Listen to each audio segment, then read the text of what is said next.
You ready? I am. You sure? You ready? Tally. Are you ready?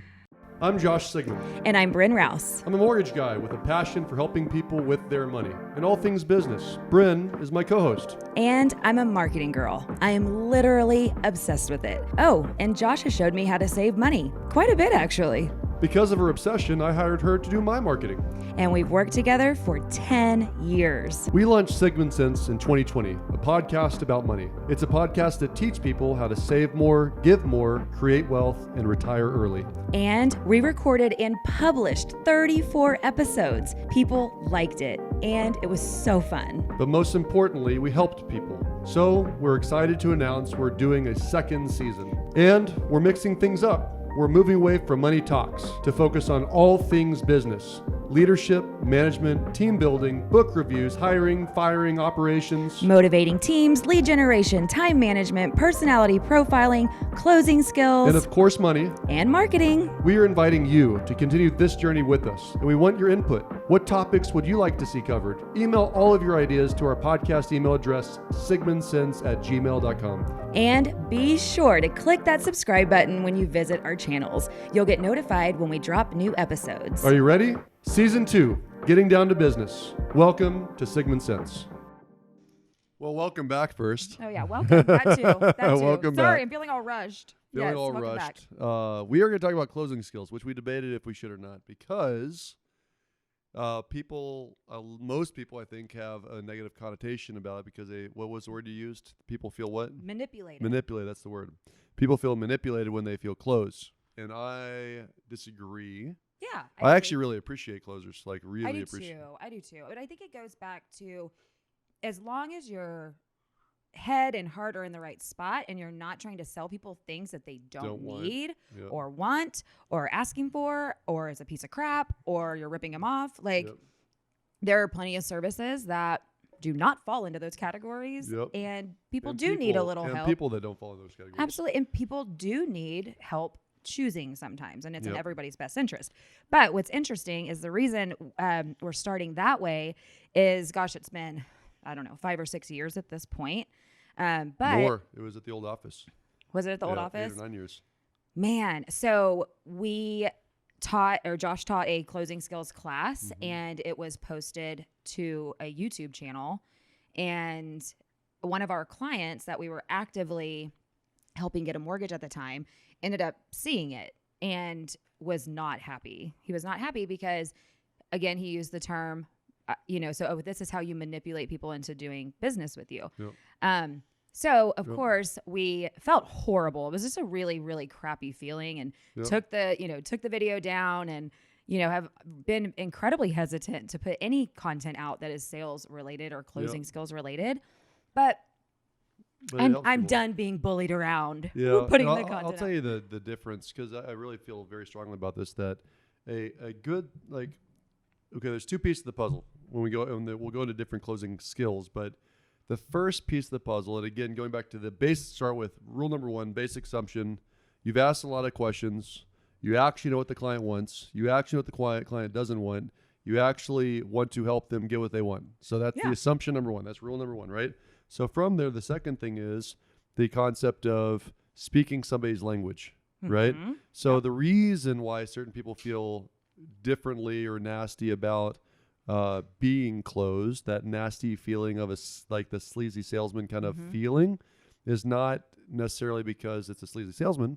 It's because that salesman was closing the way they like to be closed, not the way that the client likes to be closed, right? Yeah. So really understanding some personality profiling there is a piece of it, right? And then the last piece of it is it's about, I believe, the reframe thinking. It's helping lead people to yes, I'm glad you brought that up. to the finish line, right? Like I do a lot of professionals loans, doctors and attorneys and lawyers, attorneys and lawyers are the same thing, right? I do a lot of professional loans though out there, and so I get to see what the average transaction is, and it turns out real estate transactions, the commission per transaction for a realtor, as an example, because I think this is an area that's lacking for a lot of realtors. The commission per transaction is literally far more than what a attorney might make or a doctor might make per transaction, but I don't find all the time or most of the time that realtors are giving doctor level or attorney level advice. Right. And like with Right. a vengeance and confidence. Right. Like you're not going to find it. Like attorneys and doctors are so committed Yep. to the advice that they give. Yeah. Right? Right. Like if you don't do this, you're going to die. Okay, I'll listen. Okay. Right. Yeah. If you don't do this, your ex is going to take 60% of everything instead of 40% of everything. Right. Right. And I just wonder if that comes from, media, right? Mm-hmm. Like, especially with, the craze that went on and is still going on with the HGTV shows and all of those based around real estate. Yep. It kind of makes everybody feel like they're super well educated. Oh yeah. And everyone's and if making they've $1 done million it, in real estate, right? and if they've done it once before, then, Yep. The next time they don't need the realtor's advice because they know what they're doing and Yep. so on and so forth. But Which asterisk there, no one needs any lender or realtor or any professional advice until it goes bad. Like when it's all going well, everyone can read a contract and hope that the buyer and sellers get along and it appraises perfectly and blah, blah, blah. right. It's when it goes badly that you better have a good realtor, lender, title company, appraiser, surveyor, inspector on your side. Very true. Because no one knows what they don't know till they spend a lot of money fixing what they don't know. Ooh, right? Yeah. So all this to be said is we are going to re-talk about closing skills because it is important, and I think it can help some people's careers out there in any industry. Well, it actually avoids people being manipulated into buying things or agreeing to a service that they really don't want or need. Well, also, if you know what to look for, like you're like, oh, this guy's trying to close me, which you will then appreciate or use to your advantage, right? True. And I'll tell you a funny story around that because actually that makes me laugh. There's a guy that I've become friends with over the years. He's one of the bigger beer distributors in South Texas. And I remember that the guy came into my office and we were sitting there talking and I'm going through my normal process and my normal scripting and my normal presentation and my normal stuff, right? And he's got his arms crossed, he's watching me, and so of course I cross my arms and lean back and I'm watching him, and he gets a little bit louder, I get a little louder, he gets a little softer, I get a little softer, and then That's called matching and mirroring. Matching and mirroring, for right, the right. audience. And then what's funny is that at some point, like I realized that he knew what I was doing, and You're like, is he leading me or am I leading him? And he realized that I knew what he was doing. And so it was kind of like this funny little face off. Yeah. And then we were quiet for probably 5-7 minutes, like literally quiet, sitting in silence, waiting for the other person to speak because that's part of it's really a real thing. It's like how? Yeah. And finally he looked at me and was like, Josh, I really like you. You're a really great salesman. I feel like I have to use you. Good. Like, That's how you're supposed to feel. Right.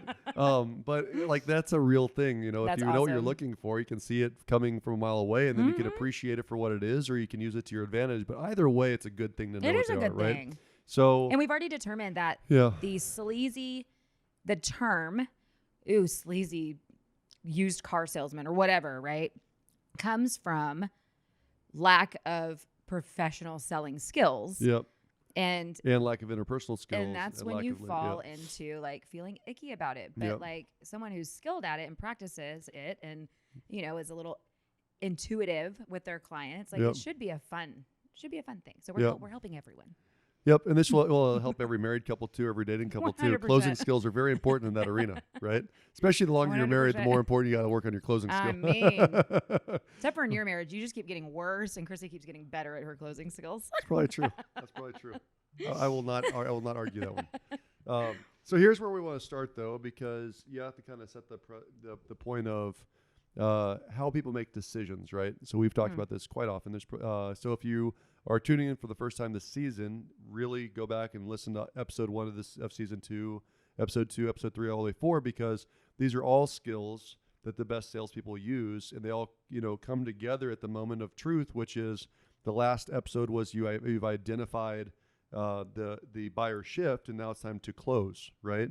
And one big thing that's lacking when you think about the 4 parts of a sale, which is an initial contact. So you did all the work, you made all the calls, and you finally set some appointments. Finally, are meeting with people. However, you did that by spending money for marketing or interpersonal skills, right? Mm-hmm. And you finally built rapport, and so people are giving you the opportunity to earn their business by because they like you now and they trust you now, right? Mm-hmm. And yet, it's so interesting to me how few people really actually close. It's like you did all this work and energy and effort, and you never were direct enough to say, "I want to be your mortgage guy." Right. like I really want to work with you. I want you to be my realtor. Like I want, right? Like being really clear about the closing. other thing that happens too is that they think that they're being super direct, and it's like, No. missed it all. No. Like I didn't catch that. Just talking in circles because we assume that they understand. So being It's like, crystal clear with our words is really important. But going back to like, where do you start here? It's the understanding how people make decisions, right? Yeah. So I'm glad you're going there. I first like that. piece is that there's really three ways,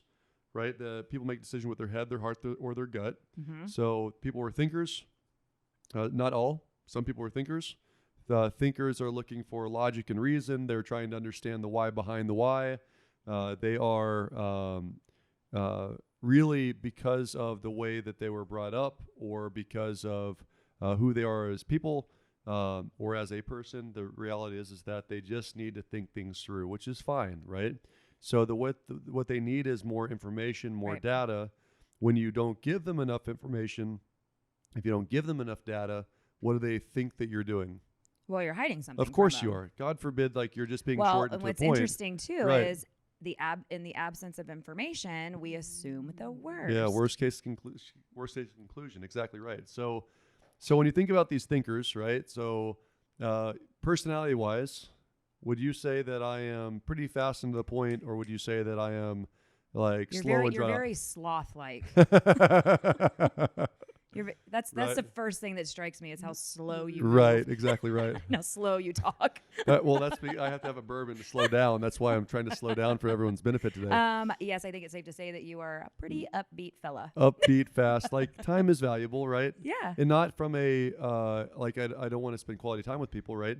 I do believe for me it's more about impactful time, Mm-hmm. which doesn't require a lot of time.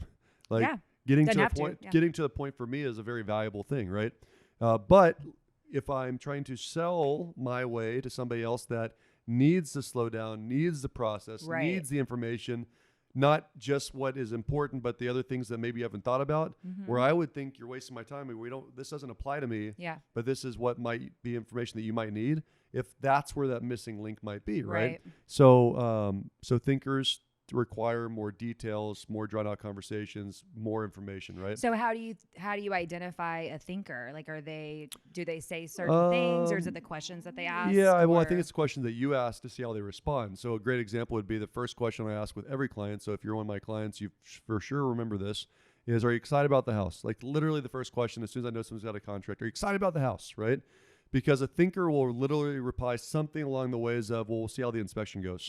Right. Well, I'm not sure yet. I'll believe it when I've got the keys in my hand, Right. right? So they're skeptics, right? So the reason I asked that question early on is that, okay, now I know this Know what you're person doing, needs yeah. more information, so I don't want to skip a step there because it's important to them. Yeah. And if I help sell them their way, they're appreciative of it because they've got what they need to make a decision. Right. So then the second group of people are going to Well, be and I think in this context, it's important to point out too that we sell mortgages, and Yep. people are coming into our office having a house under contract. Yep. They need a mortgage. Yeah.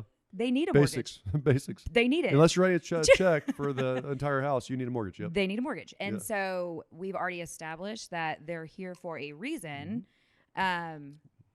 We can get them what they need by using some of these Yep. closing Basics. techniques. Yeah. Basics. Yep. So that second group of people is feelers, right? Mm-hmm. And God bless them, right? My wife is definitely that feeler. The feelers are experiential, right? So when you think about feelers, typically think and communicate in pictures and stories and songs, right? So it's the best way to explain it because if you this goes back to this group of people will make decisions based on if they like you or not. It doesn't have to make sense or not. Yeah. This group of people, How it feels. Yeah. How it feels. I when gotta you're have there. this house. This is the house for Yeah, 'cause me. it It doesn't feels have to right. make financial sense. It's just I want it. It's a Got it, yeah. feeling, right? And so being really clear about personalizing before you professionalize is super important to this group of people. Mm-hmm. Just like showing that you care. Mm-hmm. Basics, and I think a lot of people are skewed on either the thinker side or the gut side. They tend to get right to the point or all down to business, and that's not Or over-explain Or to over- a feeler or or a over-explain. gut person. Right. We're like, Yep. I mean, Yeah, and so again, going back to that first question I asked, it's are you excited about the property? Like the feeler is gonna be like, wee, yes, yes, I'm yes, super excited. yes. Well, When what are we- you excited about? Well, I'm I excited don't about know that we right. put the offer in. No, I'm so excited I got accepted. It's Yeah. I'm so excited about swimming in the We picked backyard. This one one. has a pool. My kids have already picked out their rooms. Right, Yeah. they're literally past the sale and experiencing and living in colors, and they're very vivid with their remarks about why they want this property. They start going into explicit detail about the furniture or the layout or the kitchen, the backyard, the and what's master going to be for their bath, family, right?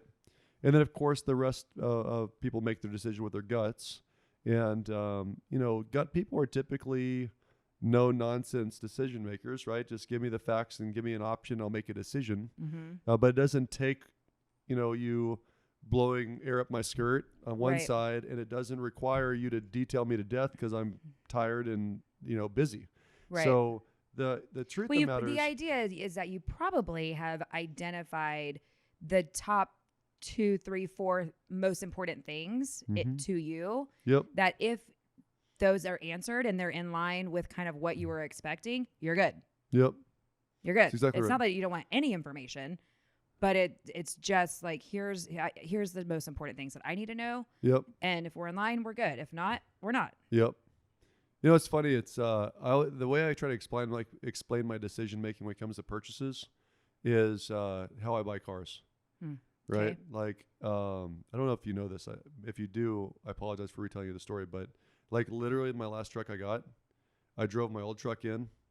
I said I need to talk to a salesperson. The salesperson came out and I said, I want that new. New. That's what And I said. I said that this or better. Right. I want that new. And they're like, what are you talking about? I said, like, I knew want the exact same truck. I want Just the exact same color. Born later. I want the the expiration date's a little bit later. Exactly right. But literally, he's like, "What do you?" I don't. I was like, I don't even know what to no, do with you. Right. I'm like, here's my number. This is my name. Call me when you got Write it down. Do you need to go inside and pick out it? Like, yeah. Like, does it have GPS? Yes, it does. Like, does it have 4-wheel drive? Yes, it does. So, like, get that. Find it wherever in the country. Call me when it's here, and I'll go buy. I'm gonna come and buy it. He's like, you're serious? I was like, yes. I'm going home. I've got to go to my kid's soccer game. I love this truck. It's just time for a newer one. It's just the mileage is too much now. It's time to trade it in. Yeah. So I need a that's bigger one so I can literally cross how a gut person will make their rivers. decision. But if that guy had tried to sit me down and go through the Yeah. process and be like, dude, you're not getting it. Like, I'm going to buy that truck.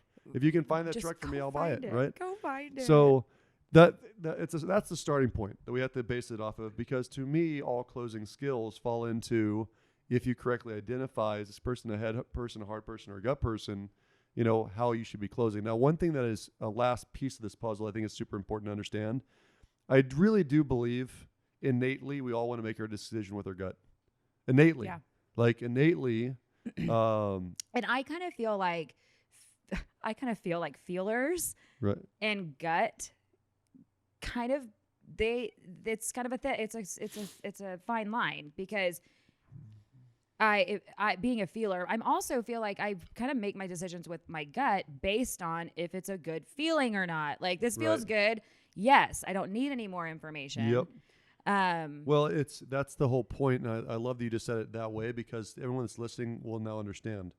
So the reason why you and I are alive is because many of our ancestors ran like hell when they got scared. They literally said, feels bad, some scary monster Gotta about to eat go. my ass, I'm running like hell. And they're alive. And so they procreated, and so here we are, right? But that was a gut decision by our ancestors that kept us alive. Interesting, yeah. So the biological determination is we go with our gut. That's why there are certain times that the hair stands up on the back of your neck, and you're like, I feel like there's somebody watching me, and you're right, right? So if you understand that's how we naturally want to do, as we've, over the millennia, over the at least the last couple of thousand years anyways, you've got people that have become more focused on community, right? And the well-being of others, not just themselves. So those are the feelers, right? So it's not a bad thing. It's not a good thing. It's just a thing. Just a thing. So this feeler group is now really paying attention to how others are. There's more empathy, more sympathy, more of community.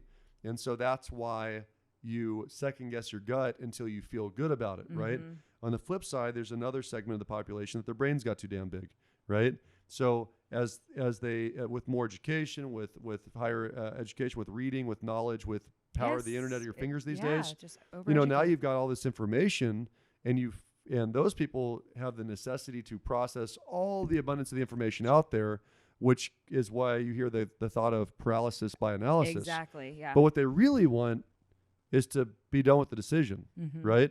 They just have to process it their way. Right. But if they can get back to their gut decision, they feel really good about it, as long as they feel like they have a at least a good enough understanding of what they're doing before they make a gut decision. Enough proven all facts and people information. Yeah.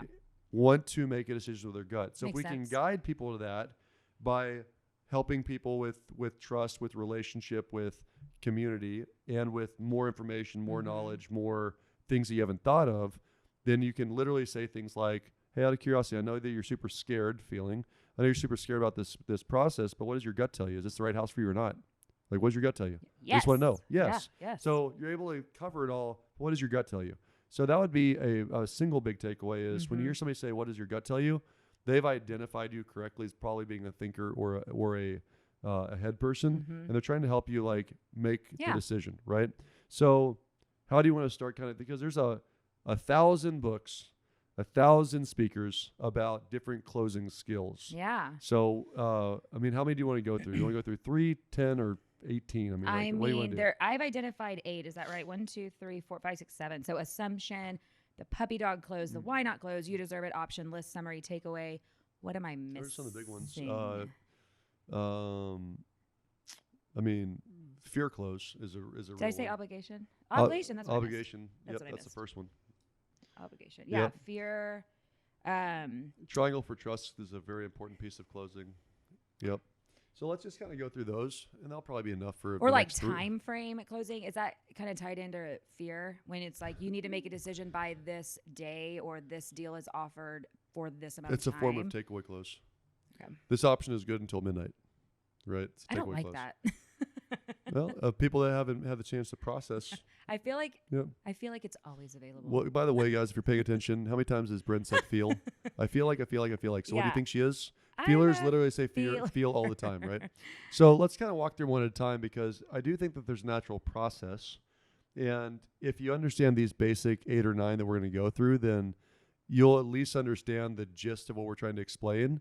And most people only close the way they like to close, which means that they're probably closing one way or two ways, yeah. which is why they suck as salespeople. Mm-hmm. They suck at getting what they want. My daughter, my oldest, Aubrey, is very good at closing me my way and closing her mother her way. And it's super interesting to see that because do you think that she gets more or less of what she wants because of that? I mean, I feel like she gets she gets what she Damn wants. near everything. Yeah. Within reason. She's got it all working for her. She's like the oldest. She's a daughter. She's got good closing skills. Dude, like, it's scary. Watch out, world. Watch out, world. That's right. I love it. I love it. So, first step. We said that you've got to ask lots of questions, right? We got to identify that the client actually has a need. It's a need that you can fill. It's something that they want. It's something that they need. It's something they can afford, right? So this is for any service or any product out there. A great salesperson is not going to call up and say, hey, I've got these badass knives. You should buy them, right?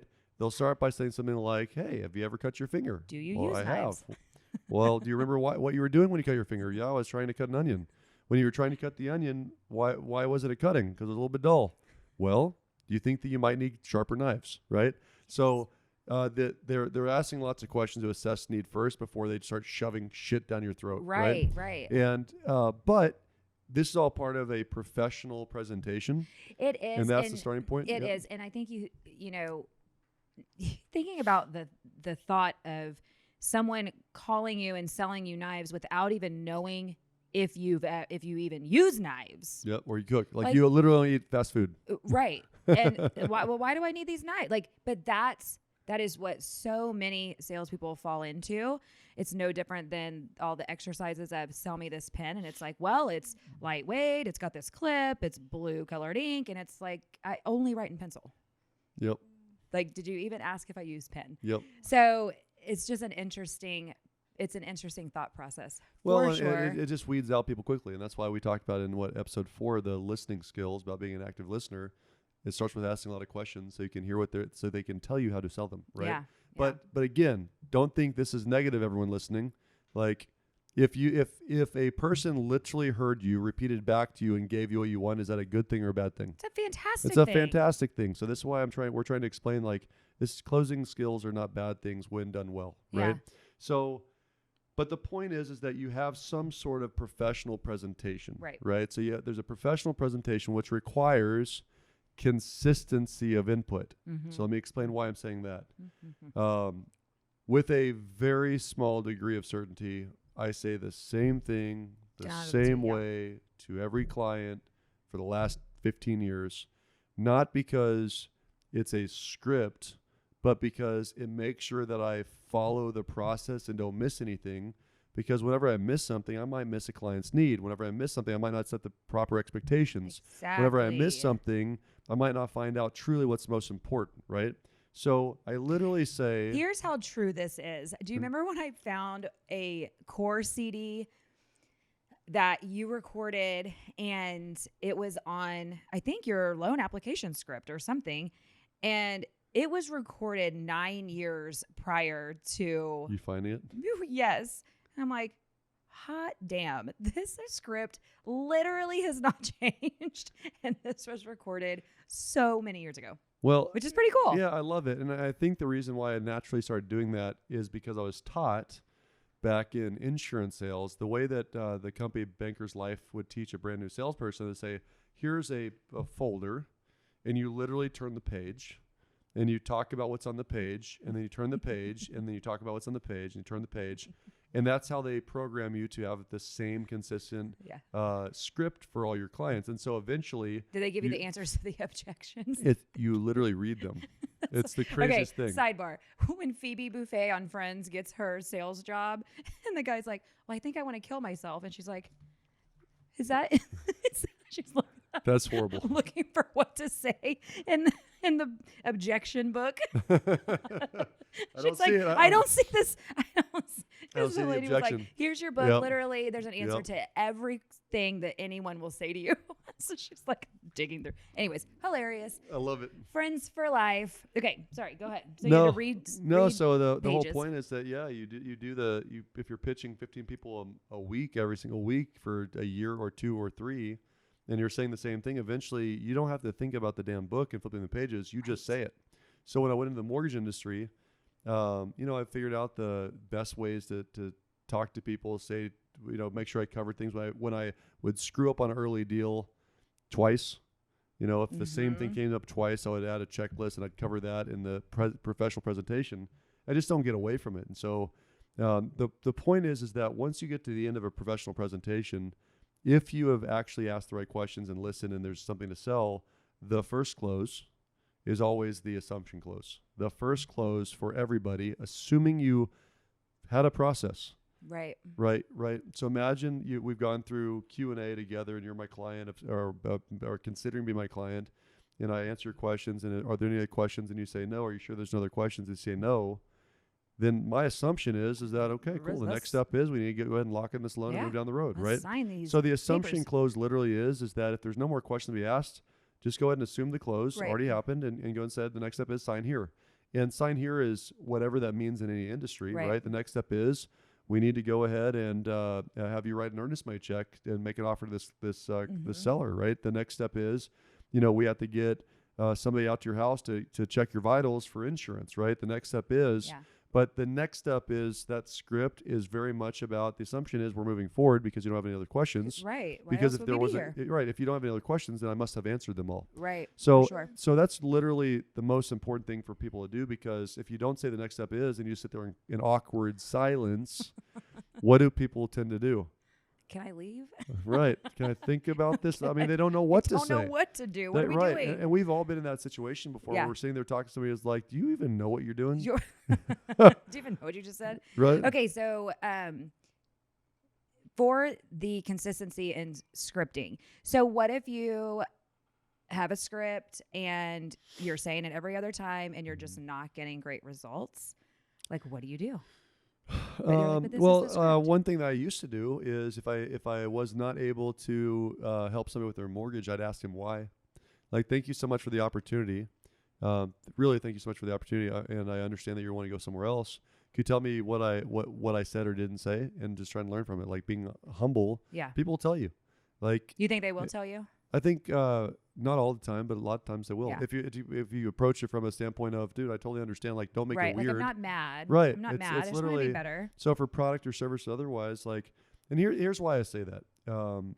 Everyone really should assume that they give a level of service that's equal or better than everyone else out there. Mm-hmm. So if you have that positive mindset that you really believe that and you work really hard to be that person, then you should really assume that they're going to get screwed somewhere else. Right. So if they're going to get screwed somebody else, like, we should figure out how to keep them because they're going to get screwed somewhere else, right? And I don't want that for people. I don't want right? that for people. And that goes into how committed are you to your, Yeah. your Value, product, or service. Yeah, for sure. Which is really more talked about in Negotiations. and Yeah. stuff. But yeah, like, asking is the answer. Yeah. Surveying clients after a good outcome or a bad outcome is the answer. Like, a basic thing, and this is a leadership thing, but if you have somebody leave you that quits your company, you should probably call it afterwards after it's cooled off for a day or two and Right. say, hey, I am so sorry I failed you. Like, could you tell me what I could have done better? Because you're doomed to repeat it. You're doomed to repeat it if you don't know. Absolutely. And so that goes back to you're saying the same thing over and over and over. Over again. I would argue let's change it, Let's but we change it. shouldn't wing it. Like, let's Right. change it. And I think too, so the idea behind consistency in a script or a sales process or whatever is if you say something different to every single person, you have no clue which one, why you got the yeses. Yep. What'd you say that yielded a yes Yep. versus what'd you say that Which got is you why that no's? we said earlier, the consistent Right, the input. The consistent input is measurable. Yeah. Inconsistent input, which is what you're talking about, right? Mhm. Something different to everybody else. Well, I have no idea why I'm accidentally successful then. Right. Right. And so I think too, one thing to consider is if you use a new script and it doesn't work once or twice, don't scrap it just yet because there is numbers involved with sales in general. You may have just not had enough conversations yet. Yep. But if you're noticing a theme and it's been several times, switch it up. And then let it ride again. And then once you find the one that you're starting to tick off some positive results, Keep don't doing it. ever change it. Don't shortcut it. Don't change it. And that goes back to what you said. Like, it's not been 9 years. I think it's 9 years since I recorded that thing. Oh, but yeah, it's been like 15 years. so I say long the same ago. thing. Yes. And Don't change it. It would be really funny because I'm sure some client of mine has probably recorded me at some point illegally, but I'm sure they have. And if they came back into the same loan app and they recorded again, they'd be shocked, like, how many jokes are the same. Yeah. Because it just, like, I think humor is really important to helping people. Like, it's nerve-wracking to spend hundreds of thousands of dollars, if not millions of dollars, on property. Yeah. It's nerve-wracking. So I find humor to be something that's really good to. It's not every day you blow $250,000. Yeah, you've heard me say that before. Oh, weird. And somebody else is listening right now laughing because I for sure say that. But it's the truth. Like, when people say I'm super stressed out, why? Well, it's a lot of money. It's like, yeah, it's not every day blow $500,000. Right. Of course and Yeah.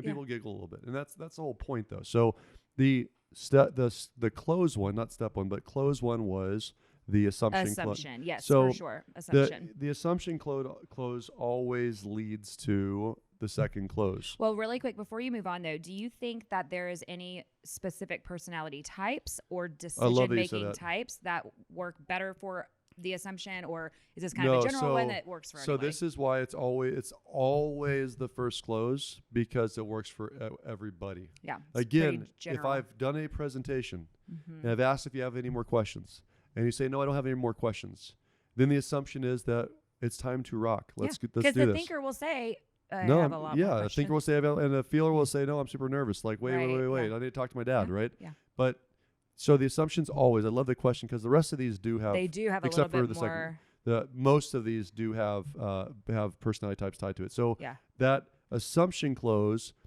the next piece of this puzzle, asterisk, is you must be prepared for somebody to say no. Yeah. That's good another point. part of closing in sales is I don't expect 100% batting average.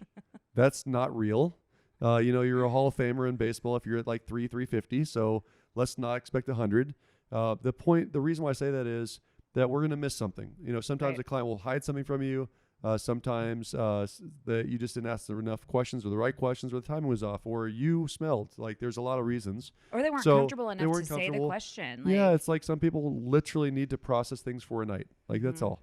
So when you do the assumption close, say, hey, the next step is blank, and they say, well, no, you expect the objection. Like that's normal.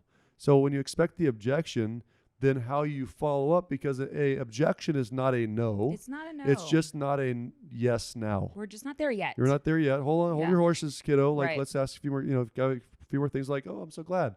Because the second close is what we refer to as the why not close. And the why not close very simply is if you got the point of an assumption and they literally didn't say yes, then you had to have missed something. That's got to be the frame of mind of a salesperson that gives a shit. Yeah, like, what do you mean? Is like, okay, I'm so sorry. I clearly missed something. So the way I approach that is, hey, listen, I totally understand. Like I must have missed something. What is your concern or what question have I not covered yet? Yeah. Because even though I asked you 3 seconds ago, you didn't tell me, but I was at the point of sale and you said no. And so I must have missed something. So what else do you need? And you have to like dig and prod sometimes. And sometimes there's nothing you can say or do. But if you don't ask the why not, then you don't have that last chance to uncover the thing that you clearly missed up front. Right. And they'll sometimes tell you, it's like, oh, I don't know why. Like, I don't know why. Yeah. Which, this idea just popped into my head, and I think it can be used to also properly identify your prospects and where they are in the buying process. There's a lot of times, especially, I don't know, let's take a married couple that's making a purchase together. One could be very much ready to make the purchase, and the other person is sitting there because they led the way and set the appointment. That's so true. At the end of the day, they both have to be on board or the sale is not going to happen, especially with bigger things. Like it probably more than likely is not going to happen. So if you go to the assumption close, they say no, you're like, why not? They don't really know.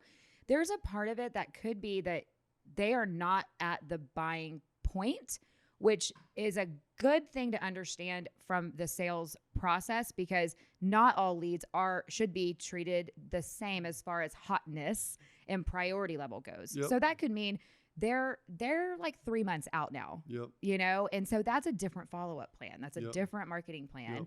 So that's a great point. So it's really, there's so much to learn and understand from being able to say, tell me what I missed. Like where are we actually at? And read the discomfort, because I know, like as Randy's wife, if he was really jazzed about something and I just really wasn't, it would be hard for me to sit in front of a stranger and say, well, I don't even want this. Homeboy, I'm here for him. Like that wouldn't happen. Right. So that's such an interesting point. It's like you gotta. And another piece of this is, like, some of you guys are hearing me say, like, literally say, why not? I'm not saying why not. Good point. I'm saying in my mind, that's the question I've got to answer. Like, why wouldn't they buy this? Not? So the way you might frame that, or the way I frame it, is simply like, I'm so sorry, I must have missed something. What other questions do you have? Like, put them right back on the spot. Right. Because not because you're trying to force something. It's like you showed up for a reason. Going back to the thought process. In this case, you're here to buy a mortgage. You have a contract on a house. You need money to do that. So you're so right. But don't overthink the words I use. The words I use are the personality choices I have for myself, right? But it's really, what are you asking yourself to help you process through it, to help the client.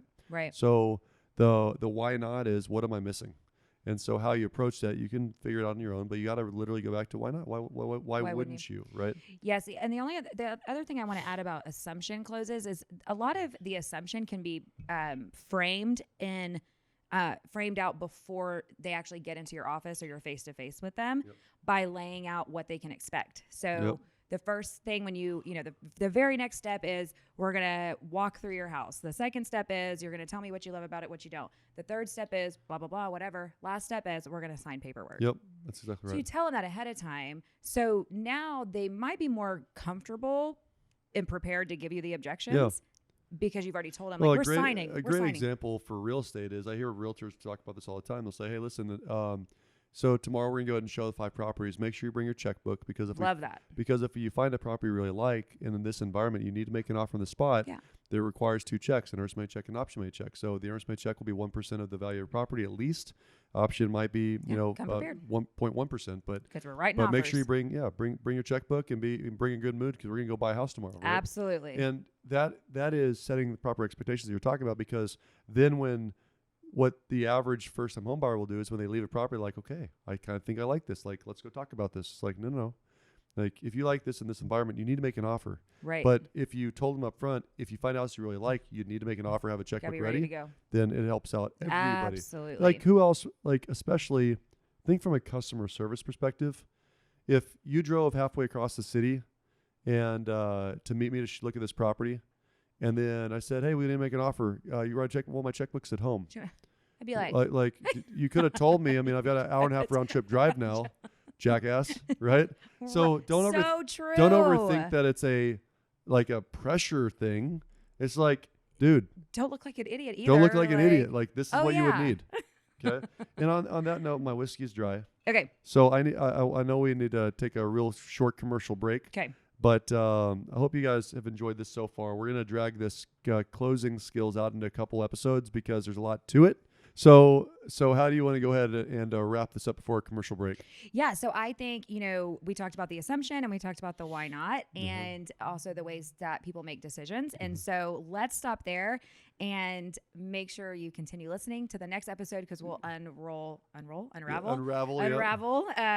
all the others, or at least a few of the other. Yeah, we're going to go by personalities because it's going to take a little more time than we have today. So we're going to go personality by personality and how you can help people make decisions. Next time on Sigman Sense, but we'd love to hear from you, and thank you for participating and asking more questions. And you can reach out to us. Yes, you can email us at sigmansense@gmail.com. And thank you guys for all the support. Like, we are getting more feedback and comments now than ever, which is really cool. Yep. So continue sharing the content that you like with the people you love. We appreciate y'all so much. So until next time on Sigman Sense. Bye-bye.